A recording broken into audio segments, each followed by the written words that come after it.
ఓం శాంతి. అదే ముందు మీకు చెప్పాను కదా, ఏంటంటే గంట కూడా పంపించేస్తానని చెప్పాను కదా. మళ్ళీ ఆలోచించమాట, గంట కూడా చెప్పేస్తే ఇప్పుడు ఎలాగంటే మనకి ఎక్కడైనా రోజువారీ జీతం, రోజువారీ కూలీ ఉందనుకోండి, ఎలాగుంటుందంటే ఆయన వచ్చిన డబ్బులు రోజువారీకి ఇచ్చిన చాలామంది ఈ రోజుల్లో వ్యసనాలకు అలవాటు అయిపోయినట్టు మందు తాగేస్తుంటారు. మందు తాగేసి ఆరోగ్యాన్ని పాడు చేసేసుకోవడం అదే అవుతుంది ఎక్కువగా. అదే నెలకి ఒకసారి అనుకోండి, ఆ శాలరీ ఆ మధ్యన కొద్ది రోజులు ఉంటాడు, మన తర్వాత ఆటోమేటిక్గా బ్యాలెన్స్ ఉంటాడు. అంటే చేతిలో డబ్బులు లేవు కనుక, డబ్బులు ఉంటే ఇష్టసారం ఉంటుంది.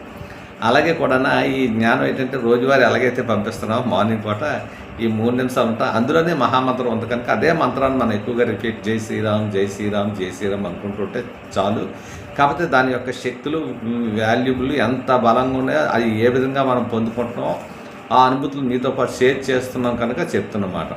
అందుకే మీరు ప్రతిరోజు ఏంటంటే ఆ సమయంలో దాని యొక్క శక్తి, దాని యొక్క మహాత్మ్యం, దాని యొక్క బలము ఏంటంటే చేసింది. అంటే ఇప్పుడు మనకి ఏంటంటే ఇప్పుడు ఉన్న మన భారతదేశం మీద ఏంటంటే చాలామంది అందరూ గురి పెడతారు. ఎందుకంటే భారతదేశం ఒకటే సేవ్, అంటే ఎక్కడైతే రక్షణ ఉంటుందో ఆ రక్షణ దాచుకోవడానికి వెళ్ళిపోతాడు. దుర్యోధనుడు కూడా ఏంటంటే లాస్ట్లో ఓడిపోతుంటే సముద్రం గర్భంలోకి వెళ్ళిపోతాడు.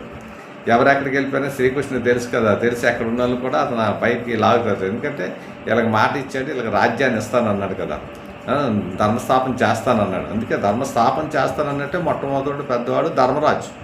ఇక్కడ ధర్మస్థాపనకి ధర్మానికి అక్కడ దగ్గర సంబంధం ఉందన్నమాట. అందుకే పెద్దవాళ్ళు ధర్మంగా ఉంటే దేశం ధర్మంగా ఉంటుంది, అన్నీ ఉంటుంది ధర్మాధారం. వాళ్ళలో పెద్దవాడు దుర్యోధనుడు.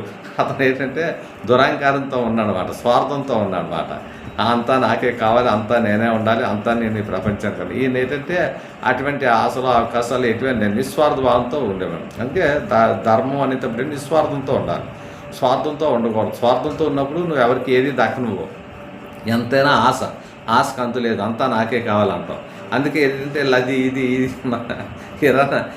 అతను ఎక్కడెక్కడ ఉన్నాయో అతను అన్నీ కూడా తీసేస్తున్నాడు. చూడండి, అతను అంటే తెలివితేటలు ఎత్తుకు పై ఎత్తులు ఉంటాయన్నమాట.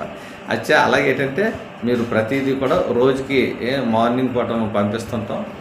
అది ఎవరికి ఏ ప్రాప్తి ఉందో, ఎవరికి ఎంత ఉందో, విన్నా వినపోయినా తెలిసిపోయినా వేసేవలసి వేసేస్తారు. ఎంతమంది చనిపోతారో ఏంటో కాదు, బాంబులు వేయడం మాత్రం పక్కా వేసేస్తుంటారు.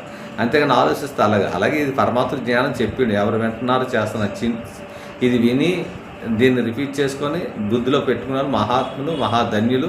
వాళ్ళకి భూతభవిష్యత్తు వర్తమానం ముందు తెలుస్తుంది. ఇప్పుడు వదిలేసాం అనుకోండి, తర్వాత మరి పశ్చాత్తాపం పడతాం. ఇది యథార్థం, నిజం మాట. ఏదైనా నిజం లిట్లుగా తెలుస్తుంది.